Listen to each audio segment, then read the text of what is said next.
우리에게 주시는 하나님의 말씀 계속해서 사도행전 보겠습니다. 사도행전 20장 24절의 말씀입니다. 사도행전 20장 24절의 말씀. 우리 한 절이니까 우리 다 같이 스크린 보면서 함께 읽어볼까요? 다 같이 시작. 내가 달려갈 길과 주 예수께 받은 사명 곧 하나님의 은혜의 복음을 증언하는 일을 마치려 하면은 나의 생명조차 조금도 귀한 것으로 여기지 아니하노라. 하나님의 말씀입니다. 아멘. 사랑하는 성도 여러분, 무더운 여름 날씨가 계속되고 있습니다. 온 세계적으로 이상 기온으로 인해서 유럽에는 정말 100년 만에 홍수가 생기기도 하고, 또 우리 이제 북미 대륙에도 이상 고온이 이렇게 발생을 해서 우리가 정말 경험해 보지 못한 여러 일들을 경험하고 있습니다. 그러나 이 모든 것들에 대해서도 우리가 지난 시간에 말씀을 나눈 것과 같이 어떤 불안해하거나 그렇기보다는 이런 모든 현상들을 섭리하시고 다스리는 하나님의 뜻이 어디에 있는가? 하나님께서 우리에게 맡기신 이 자연을 어떻게 관리하고 다스리기를 원하시는가? 우리에게 생육하고 번성하고 땅에 충만하고 하나님께서 맡기신 그 모든 일들을 잘 관리하라고 하셨는데 우리는 어떻게 하여야 할 것인가? 여러 가지 우리가 이해하기 어려운 현상들이 우리 앞에 있을 때에 우리는 특별히 하나님의 말씀으로 돌아가서 거기서 삶의 원리와 지혜를 발견하는 저와 여러분들 될 수 있기를 바랍니다. 그뿐만 아니라 우리의 삶의 일상에 있어서도 하나님의 말씀이 우리에게 무엇이라고 선포하고 계시는가? 이 시간 내가 그 말씀에 어떻게 우리 자신들을, 내 자신을 쳐서 복종시켜야 하는가? 늘 그것을 염두에 두고 생각하고 기도할 때에 지난주에 설교와 같이 하나님의 말씀이 우리의 심령 속에 부흥으로 역사하실 줄 믿습니다. 하나님의 말씀이 우리 속에 역사하실 때에 우리는 삶의 참된 지혜를 얻기도 하고 우리는 능력 얻기도 하고 우리의 욕심과 유혹 속에서 우리 자신들이 거룩하게 살아갈 줄 믿습니다.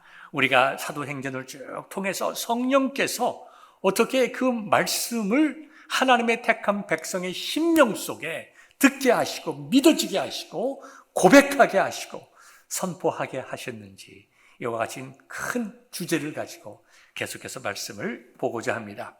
오늘 저와 여러분들이 나눌 사도행전 20장의 말씀도 역시 지난주와 같이 에베소 교회가 바로 그 배경입니다.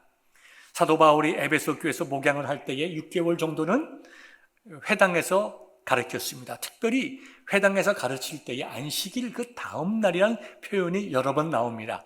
안식일 그 다음 날이 무슨 날일까요? 지금의 주일입니다. 그러니까 안식일 다음 날은 회당이 비어 있습니다.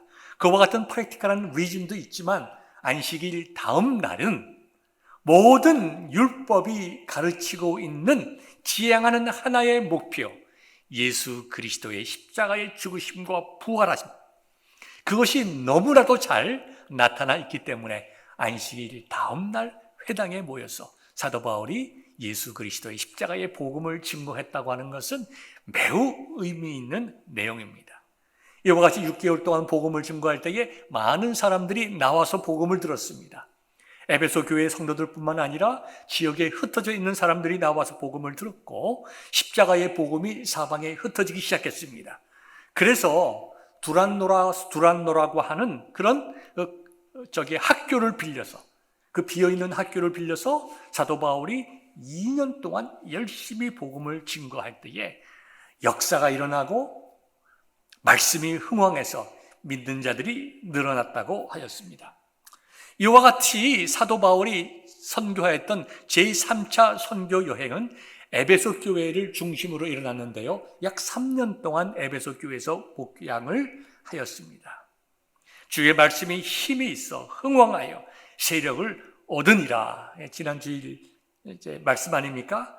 교회가 개척되고 부흥되고 성도들의 믿음이 자라고 예수님을 자신의 구주로 고백하는 사람들이 늘어나기 시작을 했습니다. 놀라운 일이기도 했지만 에베소 교회 사건의 내용을 보면 어려움도 없지 않아 있었습니다. 복음이 부흥하니까 악한 영들의 지배받던 자들의 세력이 줄어들기 시작합니다. 이것이 영적인 문제들뿐만 아니라 우리들의 실제의 삶 속에서도 동일하게 나타납니다. 데미드리오라고 하는 사람이 있었는데요. 이 사람은 직업이 은세공업자입니다. 은을 가지고 여러 가지 물건들을 만들어서 파는 사람이었는데요. 이 에베소 사람들은 아데미라고 하는 여신을 믿었습니다. 이 아데미는 다산의 여인이에요. 다산의 여신입니다.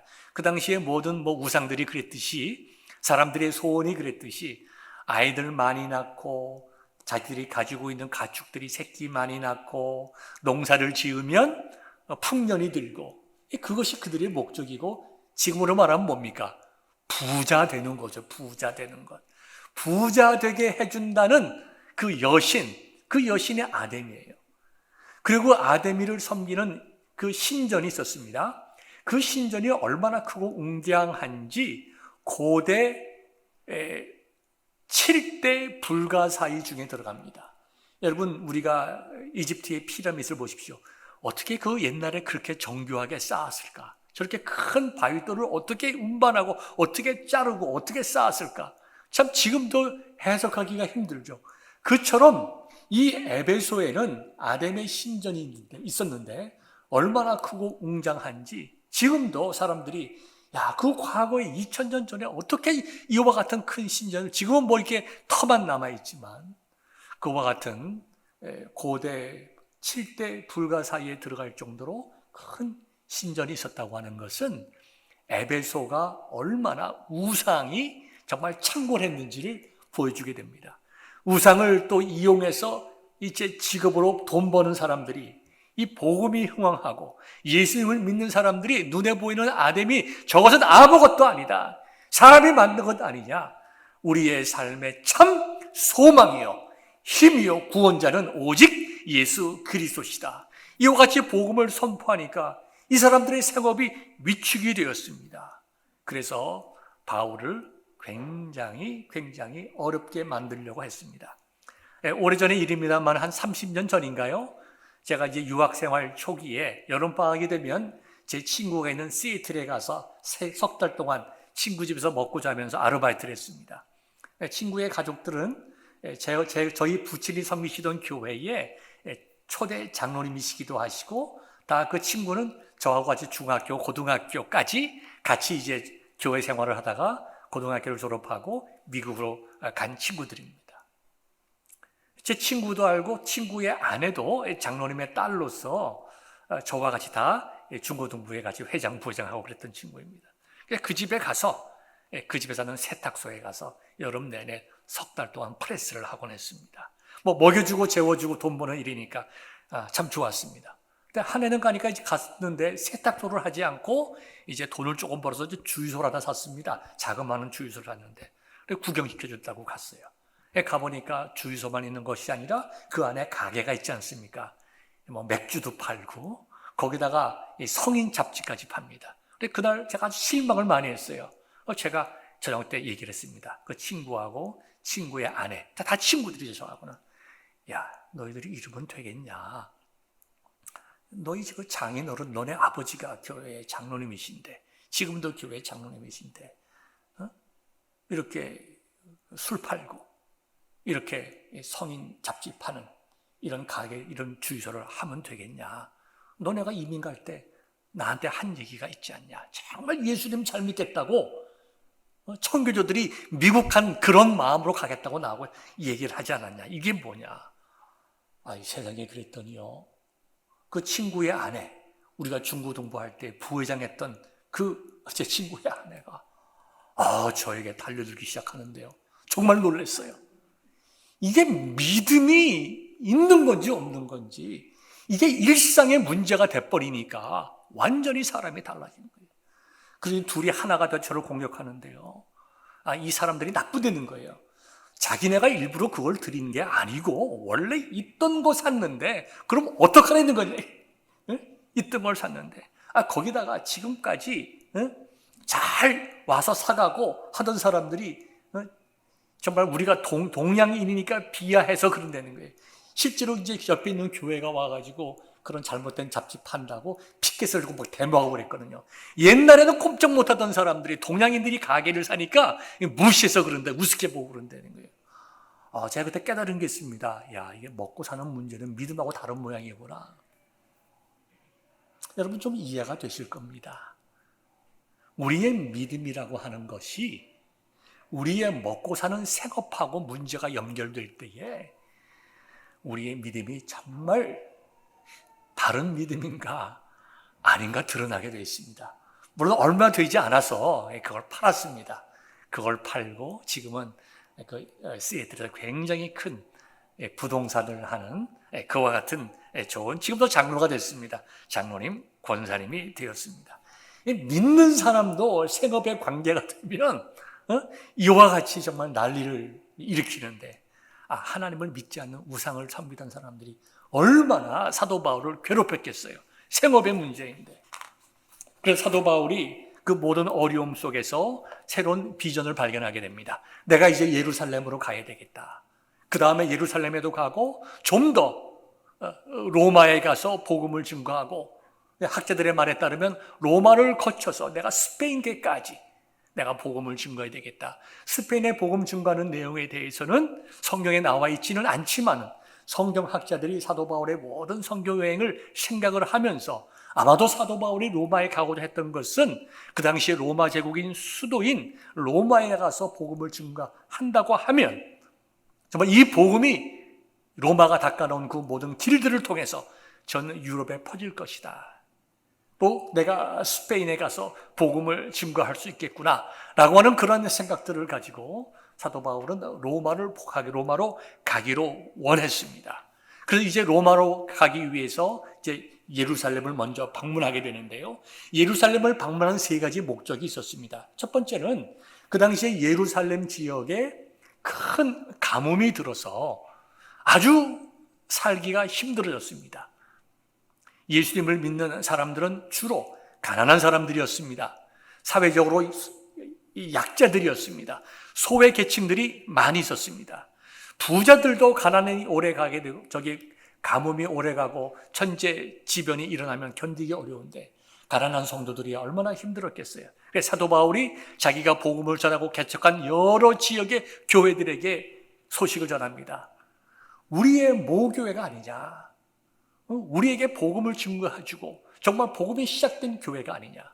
예루살렘 교회가 그동안에 많은 어려움이 있었지만 지금 또 큰 어려움이 있다고 하니 우리가 십시일반으로 우리가 구제 헌금을 모아서 우리 예루살렘 교회와 성도들을 도와야 할 것 아닌가. 그와 같이 이제 소식을 전했습니다. 그래서 여러 군데 마게도냐와 그 모든 아시아 지역에서 바울이 개척한 교회와 협력자들이 다 헌금을 해서, 구제 헌금을 해서 이제 사도 바울과 만나서 사도 바울과 함께 예루살렘 교회를 가기를 원했습니다. 사도행전 19장과 20장을 자세히 보면 사도 바울은 오순절 전에 예루살렘에 도착하기를 원했습니다. 그것은 오순절 때가 되면 우리 그리스도인뿐만 아니라 유대인들이, 흩어져 있던 디아스포라 유대인들이 예루살렘에 모여서 순례객과 같이 모여서 오순절을 기념하며 하나님께 정말 영광을 돌리는 그와 같은 축제의 기간이기도 합니다. 그때 많은 유대인들이 왔을 때에 그들에게 복음을 전할 수 있다고 하면 그들이 다시 자기의 고향으로 돌아가서 새로운 그리스도의 교회의 개척자가 될 것이 아닌가. 그와 같은 선교에 대한 비전을 가지고 예루살렘을 방문하되 특별히 오순절 전에 방문해서 예루살렘 교회 선교 보고도 하고 전도도 하고 특별히 디아스포라 흩어져 있는 유대인들의 복음을 증거하기를 원했습니다. 그래서 이제 예루살렘으로 이제 가기를 위해서 드로아라고 하는 곳에 도착을 하게 됩니다. 거기서 이제 일주일 동안 머물면서 여러 교회에서 모금을 한 7명의 교회 대표자들과 함께 지금으로 말하면 부흥회를 하게 됩니다. 그 부흥회를 하는 동안에 한 청년, 유두고라고 하는 청년이 삼축에 앉아있다가 떨어져서 죽게 됩니다. 그때에 사도 바울이 그 죽은 유두고를 살리게 됩니다. 그러니까 복음을 증거하는 그곳에 하나님께서 은혜를 주시고 역사를 주셔서 죽은 자를 살리게 하는 큰 이적을 사도 바울에게 허락하셨습니다. 그러니 얼마나 놀라운 부흥이 있었을까요? 사도 바울이 가는 곳곳마다 어려움은 있었지만 그 어려움 속에서 자신의 사명을 정말 넉넉히 감당하게 하시고 그 은혜 가운데 이적과 기적을 보게 하시는 하나님의 능력을 체험하게 되었습니다. 그러면서 그는 예루살렘을 가는 과정에서 3년 동안 그들과 함께 목회를 했던 에베소 교회의 장로들을 밀레도로 불러냅니다. 사도 바울은 이제 드로아에서 배를 타고 밀레도까지 가고 약 한 50km, 약 한 0.89마일쯤 떨어져 있는 에베소 교회 장로들을 불러서 밀레도라고 하는 그 항구 도시에서 만나서 그들에게 유언과도 같은 고별 인사를 하게 되는데 오늘의 본문의 내용도 그 고별 인사 속에 들어가 있는 내용입니다. 사도 바울은 에베소 교회 장로들에게 전하는 고별의 내용을 통하여 크게 두 가지를 말합니다. 첫 번째는 자신이 에베소 교회에서 어떻게 목회를 해왔는가 하는 것을 그들로 하여금 다시 마음에 새기게 합니다. 성경을 보면 내가 모든 겸손과 눈물로 섬겼다. 유대인들이 여러 가지 모양으로 괴롭히고 어려움을 주었지만 그 모든 것을 내가 잘 견디면서 주님의 몸된 교회를 섬겼고 성도들에게 유익한 것이라고 하면 무엇이든지 꺼리낌 없이 최선을 다해서 그들에게 전했는데 특별히 세상의 지식이 아니라 회개와 예수 그리스도에 대한 믿음을 내가 증거했다. 이와 같이 자신의 사역을 정리했습니다. 즉 석 달 동안 그들을 섬겼는데 목회자의 마음이 어땠는가? 자신의 마음이 어땠는가? 눈물과 겸손함이었다. 사도 바울은 이와 같이 고백하잖아요.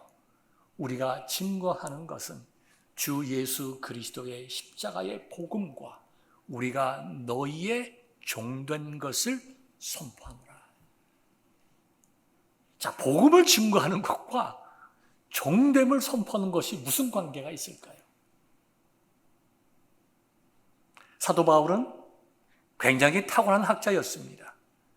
그의 열심과 헌신은 이루 말할 수가 없었습니다. 그러나 그와 같은 자신이 가지고 있는 그 모든 것들이 주 예수 그리스도의 복음을 증거하는 데 도움이 되기보다 걸림돌이 되었습니다.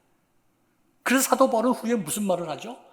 내가 자랑할 것이 많이 있지만 그 모든 자랑할 것을 내가 배설물처럼 여긴다. 내가 오직 의지하고 붙잡아야 할 것은 내가 얼마나 많이 공부했느냐, 내가 얼마나 정말 열심을 가지고 여러분들을 섬기느냐, 이것이 아니라 나는 완전히 하나님 앞에서 예수 그리스도의 복음 앞에서 아무것도 아니다라고 진심으로 고백할 때에 그때에 성령께서 나를 사용하셔서 역사를 베풀어 주셨다는 것 아닙니까? 그러니까 복음 선포하는 사도 바울이 진실한 마음으로 눈물과 겸손으로 여러분들은 나의 왕입니다라고 하는 마음과 같은 자세로 복음을 전했을 때에 그 복음이 선포되었다는 거예요. 제가 니카라과 선교를 하면서 그만두고 싶은 때에 여러 번 있었습니다. 그 중에 대표적인 예를 하나 들겠습니다. 저하고 같이 갔던 우리 교회 다른 집사님 한 분하고 이제 공항에 내려서 예비한 렌트카를 타고 이제 콘셉션 베델교회를 갑니다. 거의 다 가서 한 10분 정도 떨어진 곳에 우리와 동역하는 그 목회자 협의회 회장님이 있는 교회와 집이 있습니다. 그래서 우리가 거기 잠깐 들려서 가지고 간 이제 책을 좀 전달하기를 원했습니다. 그래서 잠깐 차를 딱 세워놓고 한 50m쯤 걸어갔는데 기분이 좀 이상해요. 그래서 제가 이렇게 뒤를 돌아봤습니다. 그랬더니 우리 차 옆에서 한 차가 떠납니다. 이상하다 하고 그냥 잠깐 만나고 다시 내려와서 보니까 그 안에 두었던 모든 것을 다 들고 가버렸어요. 그러니까 우리가 뒤에 잘 생각을 해보니까 공항에서부터 우리가 탔던 차와 동일한 차를 가지고 우리를 따라오는 거예요. 그리고 우리 잠깐 세우는 동안에 문을 열고 모든 걸 다 가져가 버렸습니다. 여권도 없지요. 지갑도 없지요. 특히 저 같은 경우에는 같이 간 우리 교회 다른 집사님은 그래도 군인 출신이어서 이 다리에다가 여권과 지갑을 이렇게 묶어놨어요. 그분만 가지고 있고 저는 제 호주머니에 있던 핸드폰 외에는 모든 걸 다 잊어버려요. 바로 혼자 갔다라고 하면 여권도 없죠. 돈도 1원도 없죠. 정말 갈 길이 막막한 거죠. 그때 제 마음속에 들었던 것이 뭔지 혹시 아십니까? 너무나도 분한 거예요. 내가 정말 니카라구아를 위해서, 우리 교회가 니카라구아 이 지역을 위해서 어떻게 섬기고 얼마나 희생하고 애를 써서 이곳에 와서 선교를 하는데, 아니 감히 내 거를 훔쳐가? 그런 마음이 제 마음에 들더라고요. 여기 정말 선교하기 싫다. 이 사람들 다 도둑놈이구만. 내 마음속에 그런 마음이 한순간에 들더라고요. 여러분, 사도 바울을 생각해 보십시오. 얼마나 힘들었을까요? 한번 도둑 맞은 것 가지고 마음이 다 흔들리는데 그렇게 매를 맞고 고난을 당하고 반대하는 사람들과 때로는 그들을 정말 설득시켜야 되고 복음을 전해야 되고 얼마나 힘들고 괴롭고 고통스러웠을까요? 정말 그의 마음속에 나는 여러분들의 종입니다. 나는 아무것도 아닙니다. 여러분들은 나의 상전이고 나의 왕입니다. 그것이 입술의 고백이 아니라 그의 삶 속에 배어져 있지 않고는 사도 바울이 견딜 수 없었을 것입니다. 사도 바울이 그렇게 복음을 전하며 교회를 개척했다는 거예요. 그리고 그가 전한 것은 그의 지식이 아니었습니다. 그가 전한 것은 그가 얼마나 유능하고 탁월한 학자인가를 증거하지 않았습니다.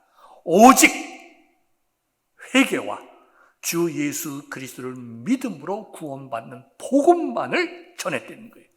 그것을 에베소 교회의 장로들에게 각인시킵니다. 내가 여러분들에게 어떻게 섬겼습니까? 내가 여러분들에게 전한 것이 무엇입니까? 그것을 기억하십시오. 그다음에 두 번째로 무슨 말씀을 하는가 하니까 본인이 왜 예루살렘으로 가기를 원하는가? 나는 그리스도의 종이다. 나는 그리스도에게 메인바된 사람이다. 성령의 메인바된 사람이다. 성령께서 내 마음속에 깨닫게 하시는데 내가 이제 예루살렘으로 가게 되면 많은 고난이 있고 거기서 내가 결박을 당할 것이다. 다시 말해서 뭡니까? 내가 예루살렘으로 가는 것은 곧 내가 죽음의 장소에 가는 것이다. 그것을 성령께서 자신에게 알게 하신다는 겁니다. 성령께서 자신에게만 알게 했겠습니까? 여러 가지 상황을 통해서 따라다니면서 자신을 죽이려고 하는 그 유대인들을 생각을 하면서 내가 이제 고난의 길로 들어가지만 성령께서 나를 그리로 인도하시니 나는 성령의 메인바된 사람으로서 그 길을 갈 수밖에 없다라는 것을 말하고 있는 것입니다. 이와 같이 자신이 어떻게 목회를 했느냐, 그리고 자신이 왜 예루살렘으로 가느냐, 그 마음의 동기를 얘기를 하면서 에베소 교회 장로들에게 권변의 말씀을 하는데요. 뭐라고 말씀하시는 거냐면 20장 20절입니다. 여러분은 자기를 위하여 또는 온 양떼를 위하여 삼가하십시오. 삼가라고 그랬습니다. 삼가란 말은 근면하고 깨어 있으라 이 말이에요. 교회의 지도자로서 하나님의 말씀 붙잡고 말씀에 진실하게 깨어 있으라. 그리고 하나님께서 어떻게 여러분들을 감독자로 삼고 교회의 지도자로 세웠는지를 분명히 아십시오. 다른 말로 하면 뭡니까? 여러분들의 소명을 깨달으십시오. 삼가고 소명의 삶을 사십시오. 앞으로 에베소 교회도 여러 가지 어려움이 있을 것입니다. 그러나 내가 여러분들에게 3년 동안 밤낮 쉬지 않고 눈물로 여러분들에게 말씀을 증거한 것처럼 내가 여러분을 주와 및 그 은혜의 말씀에 부탁합니다. 내가 여러분들에게 은이나 금이나 의복을 요구했습니까? 나는 여러분들에게 나의 생활비를 요구하지도 않았습니다. 내 동행이 쓸 것까지 내가 맡아서 일을 해 가면서 섬겼습니다. 내가 목양자로서, 목회자로서, 선교사로서, 교회 개척자로 여러분들에게 모범을 보였습니다. 여러분들도 나를 따라 내가 여러분들에게 모범을 보인 것처럼 교회의 신실한 지도자가 되십시오. 이와 같이 사도 바울이 에베소 교회 장로들에게 말씀을 하였습니다. 그랬더니 에베소 교회의 장로들은 그 마음에 감동을 받았습니다. 그 마음이 말씀이 진실이었기 때문입니다. 그들이 바울의 목양의 삶을 보았기 때문입니다. 특별히 사도 바울이 이제 자기들과 헤어지면 다시는 보지 못할 것이라는 이야기를 했을 때에 이들이 안타까운 하는 마음으로 서로 기도하며 정말 눈물을 흘리고 헤어지는 아름다운 성도의 모습. 헤어짐이 슬프긴 하지만 슬픔을 뛰어넘는 복음 안에서 하나 되는 동역자의 모습을 보여주었다고 하는 것이 3차 선교여행의 결론이기도 하고 그 다음에 오늘 사도행전 20장의 말씀이기도 합니다. 사랑하는 성도 여러분, 오늘 본문의 말씀을 가지고 우리가 너무나 많은 이야기를 할 수 있겠지만 저는 여러분들에게 3가지의 말씀을 특별히 나누고자 합니다. 첫 번째, 오늘 본문의 말씀처럼 내가 달려갈 길과 주 예수께 받은 사명, 곧 하나님의 은혜의 복음을 증언하는 그 일을 마치려 하면은 나의 생명조차 조금도 귀한 것으로 여기지 아니하노라 라고 하는 본문의 말씀의 동기가 뭡니까? 사도 바울의 마음이 어떤 마음이었을까요? 사도 바울의 마음은 주 예수 그리스도의 십자가를 통한 하나님의 나라,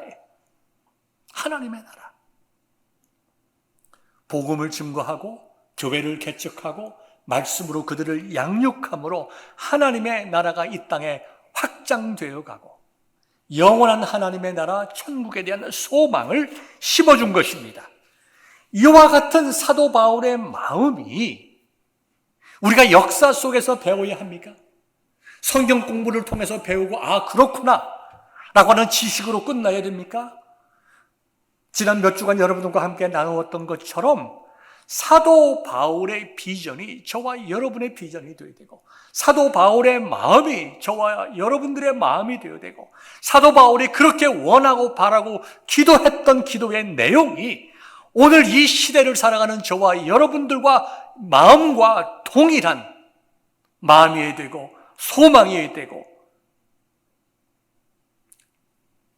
우리가 기도의 제목이 되어야 한다고 말씀을 드렸습니다. 그래야 그리스도인입니다. 우리는 예수님을 믿는다고 하지만 사도 바울의 선교 여행을 통해서 정말 이번 기회에 사도행전의 말씀을 함께 나누면서 정말로 우리가 깨달아야 할 것은 내가 사도 바울이다. 내가 사도 바울이다. 내가 사도 바울이다. 시간적으로 2000년 차이가 있지만 사도 바울의 업적과 내가 살아가는 삶의 업적과는 감히 비교할 수는 없지만 사도 바울을 부르신 하나님의 은혜, 나를 부르신 하나님의 은혜와 동일하다. 사도 바울에는 우리보다 더 큰 은혜를 주셨을까요?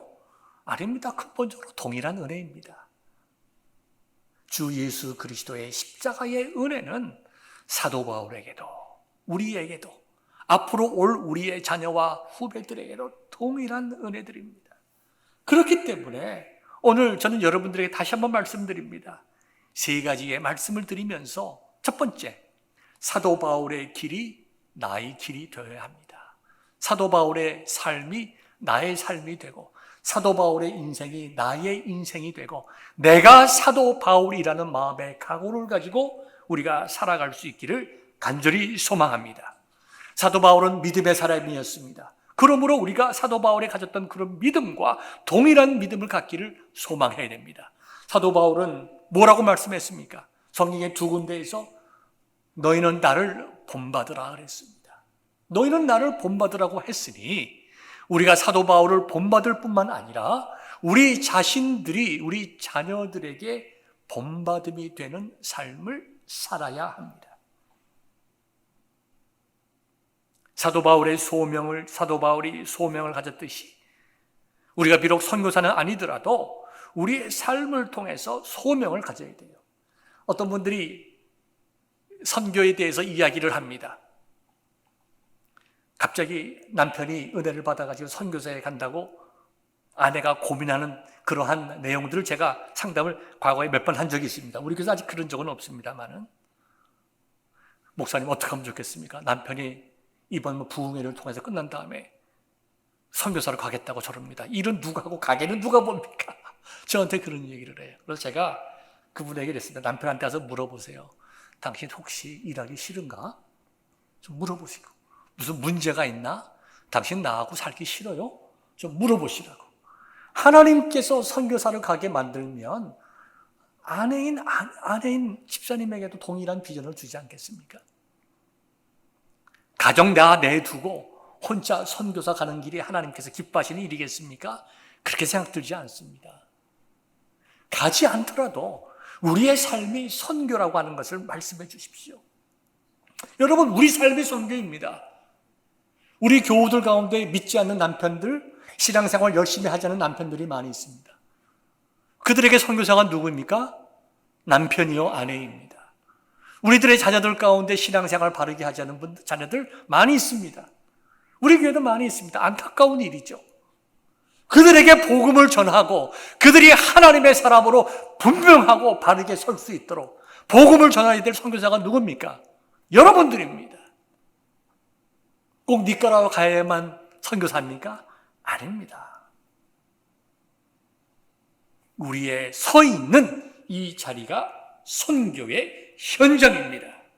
그러므로 바울이 어떻게 선교를 했는지를 우리가 깨닫고, 우리가 내 남편과 내 아내와 믿지 않는 부모님들과 자녀들을 위해서 사도 바울이 그렇게 했듯이 눈물과 겸손으로 내 남편을, 내 아내를, 내 어머니를 위해서 내 자식이 말씀 가운데 바로 설 수 있도록 그냥 훈계만 하지 말고, 말로 다투지 말고, 사도 바울이 고백했던 건 내가 내 어머니, 내 남편, 내 자식 믿음 가운데 바로 세우기 위해서 내가 이 사람들의 종이 되리라. 그와 같은 참된 선교적 마음을 가질 수 있는 저와 여러분 될 수 있기를 바랍니다. 두 번째는 본문의 말씀, 사도 바울의 삶을 통해서 우리가 분명하게 깨달아야 할 것은 우리는 성령의 메인 사람들이 되어야 한다는 것입니다. 성령의 메인 사람이 아니고는 그리스도인이 아닙니다. 그리스도인이라고 하는 것은 성령의 메인 받은 자입니다. 성령의 메인 받은 자라는 것이 어떤 말입니까? 내 삶을 인도하시는 분이 성령님이라는 거예요. 내가 내 마음대로 막 사는 것이 아니라 하나님께서 우리에게 말씀하신 대로 성령께서 나에게 말씀하시는 것이 무엇인지 깨달아 그 말씀대로 살아가는 걸 말하는 거예요. 살아내는 걸 말하는 거죠. 우린 여기서 우리 굉장히 많이 부딪힘을 받게 됩니다. 설교 초기에 말씀드렸듯이 시애틀에서 이민 갔던 30년 전에 내 친구, 그들이 주유소를 사면서 잘못된 성인 잡지를 파는 것이 예수님 믿는 사람으로서 옳지 않은 거, 그거 그들이 왜 모르겠어요? 평생 예수님 잘 믿는 장로님, 권사님 밑에서 자랐는데 왜 모르겠어요? 다 알죠. 어떻게 신앙생활 해야 되고 어떻게 교회를 섬겨야 되고 어떻게 해야 되는지 다 알죠. 성령에 충만하지 못하니까, 성령의 충만함이 없으니까 항상 유혹 앞에, 물질의 유혹이든 감정의 유혹이든 육체의 정욕의 유혹이든 항상 그 유혹 앞에 넘어지는 거예요. 그러니까 성령에 매였다라고 하는 것은 적어도 우리가 조금씩 우리 자신들을 쳐서 십자가 밑에 묶어놓고 하나님께서 원하시는 삶을 살아가는 거예요. 여기 젊은 어머니들도 계십니다만은 우리 할아버지 할머니들이 뭐라고 얘기를 합니까? 젊은 어머니들은 애를 갖다가 아주 그냥 그냥 아주 열심히 아이들을 이게 잘 양육하죠. 이거 하고 이거 하지 말고. 근데 할아버지 할머니들은 안 그렇잖아요. 내 돌아 괜찮다. 괜찮다. 저도 아이들 다 이렇게 기르고 보니까 할아버지 할머니들이 말이 맞아요. 그 뭐 어린 아이들 뭐 조금 더 깨끗하게 기르고 잘 기르고 조금 더 뭐 하나 잘하게 하고 다른 집 아이들도 조금 좀 조금 떨어지면 괜히 마음이 상하고 애 잘못 기르는 것 같고 그런 거 아니더라고요 보니까. 그러니까 할아버지 할머니들이 무슨 얘기를 합니까? 내둬라 애들 원하는 대로 그냥 자유롭게 길러라. 저도 아이들 다 키워보니까 그 말씀이 진짜로 맞습니다. 그런데 제가 어저께 말씀을 묵상하면서 하나 더 생각이 바뀌었다는 생각이 여러분들에게 드리고 싶어요. 아이들이 원하는 대로 잘 기르는 것 정말 중요합니다. 그래야 아이들에게도 좋고 부모에게도 좋습니다. 그런데 더 중요한 게 뭡니까? 아이들을 양육할 때에 하나님이 좋아하는 아이들로 기르는 것입니다. 하나님이 기뻐하시는 아이들로 기르는 거예요. 내 아이입니까? 아닙니다. 하나님께서 우리에게 잠깐 맡기신 아이예요. 그러면 그 아이들을 양육하면서 어떻게 우리가 이 아이들을 잘 섬겨야 종의 마음으로 내 자식이라고 생각하지 말고 이 아이를 어떻게 하면 복음적으로 기를 것인가. 우리 젊은 어머니들이 아이 양육법에 대해서 얼마나 책을 많이 봅니까? 중요합니다. 그러나 가장 중요한 게 뭐예요? 하나님의 말씀입니다.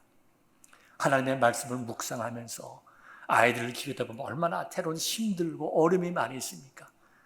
온유한 마음으로 아이들을 기를 수 있도록 하나님의 은혜를 구하고 기도하고 그래서 하나님께서 기뻐하시고 좋아하시는 우리의 자녀들을 양육할 수 있다고 하면 그것이 성령의 메인받은 부모입니다. 또 다른 얘기를 해볼까요? 우리 연로하신 우리 부모님들 계시니까 요즘에 저희 부모님한 저희 어머니에게 이제 전화를 드리면 늘 성경을 보십니다. 저희 어머님이 성경을 보시는데요. 식사 시간하고 잠깐 나가서 이게 동네 한 바퀴 도는 것 외에는 하루 종일 성경을 보시는데요. 지금 이제 7월 중순이 됐습니다. 우리 어머니가 올해 들어서 성경 2번을 읽으시고 지금 또 3번째 열왕기상인가 그걸 읽고 계신다고 그래요. 어떻게 그렇게 읽으십니까 했더니 눈에 잘 보이시면 하니까 아이고 박 목사요 돋보기 있지 않소 돋보기. 우리 어머니가 돋보기 가지고 성경 읽으시고 저희 어머니가 뭐라고 말씀하시냐 하면 이렇게 좋다는 게 성경을 읽으니까 이렇게 마음이 기쁘고 이렇게 즐겁다는 겁니다. 뭐 우리 어머니가 뭐가 무슨 저한테 거짓말 하겠습니까? 그렇게 기쁘고 즐겁다는 거예요. 전에는 아이들 기르고 아버지가 목회할 때는 그 교회를 하느라고 제대로 성경 못 봤다는 거예요. 이제 뭐 어머니 혼자 계시니까 아침에 일어나시면 성경 보고 찬송하고 기도하고 여러분 우리 어머니가요 여러분을 위해서 하루도 빠지지 않고 매일 기도하십니다.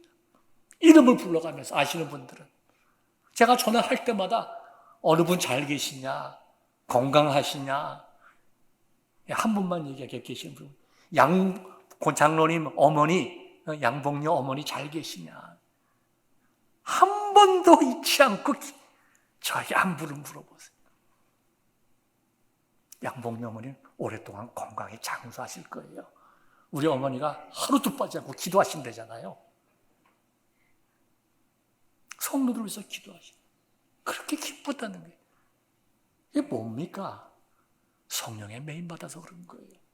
성령의 메인받은 것을 이상하게 형이상학적으로 어렵게 생각하지 않기를 바랍니다. 이것이 저와 여러분들의 삶이 되어야 되지 않겠습니까?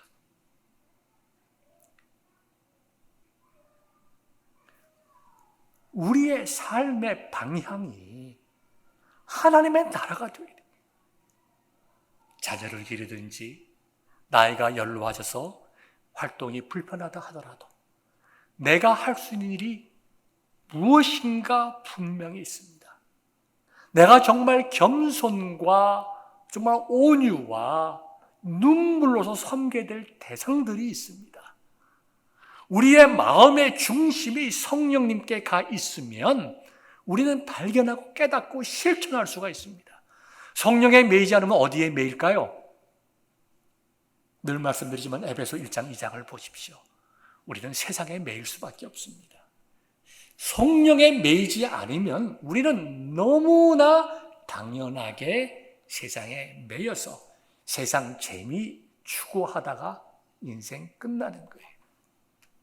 하나님 나라가 없다고 하면, 우리가 이 땅에 살다가 죽는 것이 끝이라고 하면 우리가 인조해야 되겠죠. 죽으면 끝인데 좋다는 거 많이 먹고 좋은 곳 많이 가고 재밌다는 거 많이 해야 되겠죠. 그러나 우리의 인생 뒤에는 우리가 어떻게 살았는지 반드시 심판이 있다고 말씀하셨습니다. 우리는 그 심판을 두려워할 필요는 없습니다. 주 예수 그리스도 안에서 우리의 심판은 근본적으로 상급받는 심판이기 때문입니다. 그러나 주님 앞에 섰을 때에 정말 세상 말로 하면 빈 깡통 들고 주님 앞에 설 것인가? 사도 바울과 같이 많은 열매를 맺고 주님 앞에 설 것인가? 그것은 오늘 이 시간 우리가 결단하고 살아가야 되는 것입니다. 젊은 분들은 준비할 수 있기를 바랍니다.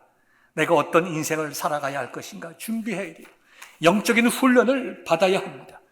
정말 내가 하나님의 말씀을 묵상하고 배우고 기도하고 우리의 삶 속에 적용시키고, 내가 오늘 이와 같은 말씀의 훈련이 없으면 내일 우리는 영적 전쟁에서 너무나 당연하게 실패합니다.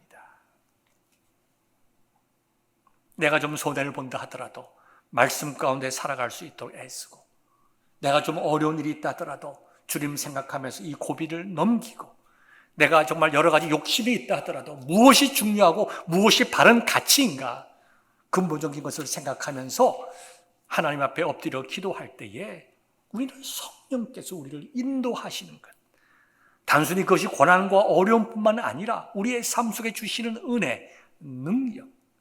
사도 바울이 수많은 고난을 받았지만 그의 모양 속에 얼마나 큰 기쁨이 있었습니까?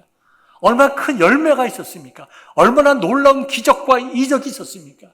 저는 여러분들이 세상적인 즐거움과 재미로 인생을 보내지 아니하고, 저와 여러분들은 하나님의 은혜와 능력으로 인하여 기뻐하고 즐거워하는 인생 살기를 원합니다. 이와 같은 인생이 저와 여러분들에게 있기를 주님의 이름으로 축원합니다. 마지막 세 번째로 동역의 기쁨이 있어야 됩니다. 사도 바울에게는 동역자들이 있었어요. 혼자 하지 않았습니다. 아볼로가 있었고 실라가 있었고 디모데가 있었습니다. 오늘 우리의 읽은 본문의 배경이 되는 사도행전 20장 4절을 보면 여러 아시아와 그다음에 마게도니아 지역에서 구제 헌금을 모은 사람들이 그 지역과 지방을 대표해서 7사람이 구제 헌금을 가지고 모였습니다. 그들 역시 생명을 내어놓은 자들이에요. 사도 바울이 오늘 본문의 말씀대로 내가 복음을 위하여 자신의 생명을 내어놓았지만 동시에 그와 같은 사도 바울을 위하여 자신의 생명까지도 아끼지 않았던 브리스길라와 아굴라와 같은 동역자들이 사도 바울에게 있었다는 것입니다. 주를 위하여 살면 주님께서 귀한 믿음의 동역자들을 보내주십니다. 여러분, 아내 되시는 분들, 여러분의 동역자가 누굽니까? 여러분 남편들이에요. 그죠? 남편이 여러분 동역자죠. 목사님 무슨 동역자입니까? 왼수죠, 왼수. 그냥 기도하세요. 동역자로 만드세요. 여러분의 책임입니다. 여러분의 동역자가 누굽니까? 여러분들의 자녀입니다. 가족끼리 가훈을 만들고, 가족끼리 그 믿음의 목표를 만들고, 가족끼리 대를 이어가면 우리가 어떻게 주님을 섬길 것인가? 저희 가정은 줌 미팅을 합니다. 다들 떨어져 있으니까. 늘 얘기하는 게 그거예요. 우리가 부유하자. 우리가 부유하자. 부자만을 얘기하는 게 부효하자. 모든 면에서 부유하자.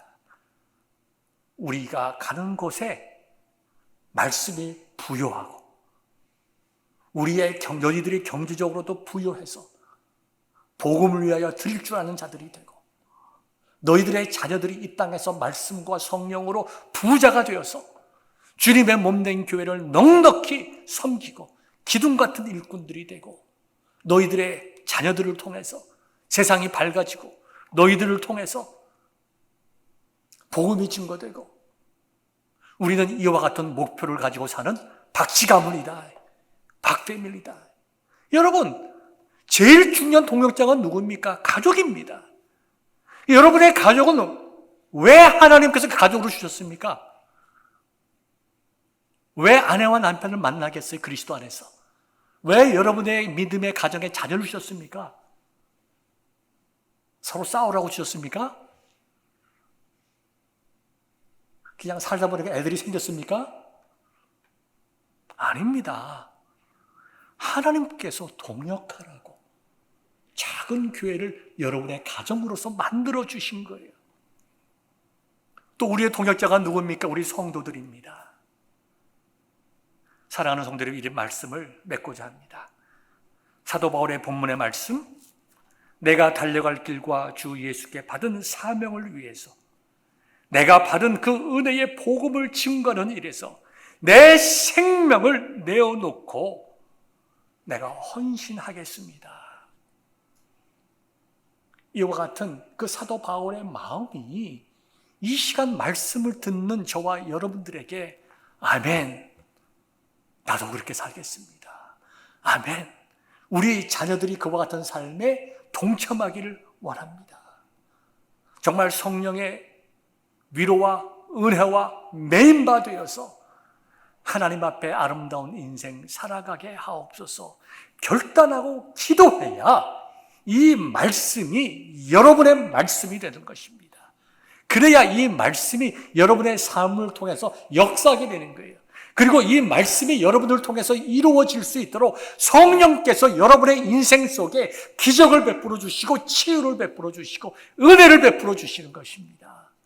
이와 같은 믿음과 깨달음, 헌신이 오늘 말씀을 나눈 저와 여러분들에게 있기를 주님의 이름으로 축원합니다.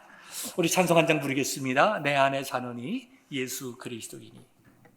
가족이, 자녀들이 정말 복음의 동역자가 되고 바울의 사명이 저와 여러분들의 사명이 되는 그와 같은 인생 살아갈 수 있기를 바랍니다. 우리 찬송 2번 부르시고 우리 말씀 붙잡고 기도하겠습니다. 내 안에 사느니 예수 그리스도니 나의 죽음도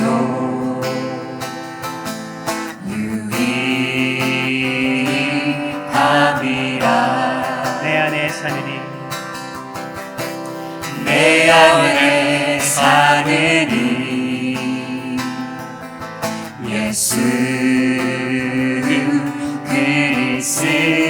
그리스도니 나의 죽음도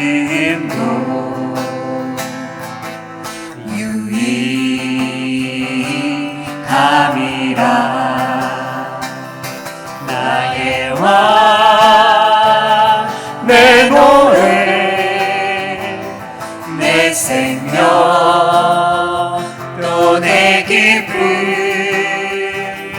나의 힘 나의 것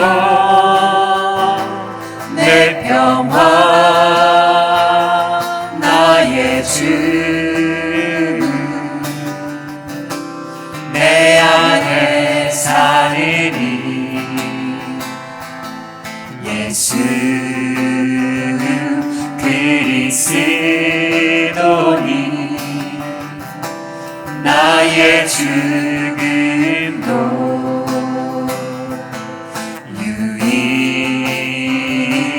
유익함이라. 나의 왕 내 노래 나의 왕 내 노래 내 생명 또 내 기쁨 나의 힘 나의 것 내 평화 나의 주 내 안에 사느니 예수 그리스도니 나의 주님도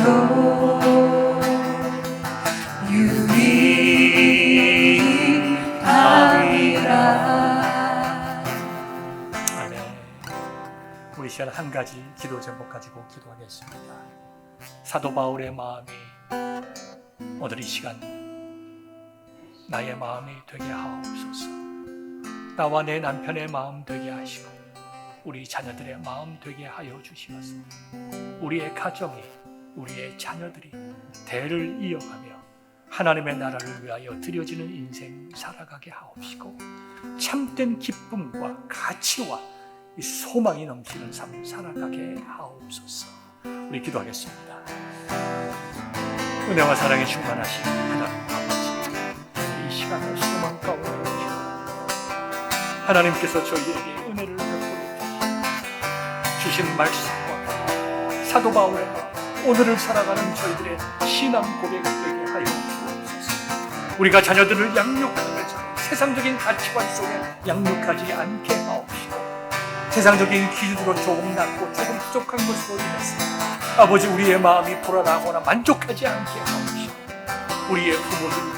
우리의 부모님들과 우리의 자녀들과 하는 마음 한 뜻이 되어 하나님의 나라를 위하여 쓰임받는 그러한 믿음의 가정, 믿음의 가문 될 수 있는 아버지 서로 기도하며 서로 격려하며 서로 이끌고 기도 섬기는 그와 같은 귀한 믿음의 가정 되게 하여 주시기를 간절히 원합니다. 아버지 하나님 공동체로서 저희 교회가 성령에 붙잡힌 바 된 교회가 되기를 원합니다. 세상에 속된 것에 물들지 않게 하옵시고 교회의 지도자들이 말씀 가운데 바로 서게 하옵시고 교회의 성도들이 지도자들의 바른 말씀과 가르침에 순종하며 하나님의 말씀으로 고백하고 아버지 한 마음 한 뜻으로 동역할 수 있도록 은혜를 베풀어 주옵시고 아버지 성령의 놀라운 은혜와 역사를 경험하는 귀한 주님의 교회를 이루어 나갈 수 있도록 도와주시고 간절히 원하고 바랍니다. 정말 주님을 따라갈 때 주시는 은혜와 능력과 위로와 역사심을 받고 복된 성도들 되게 하여 주옵소서.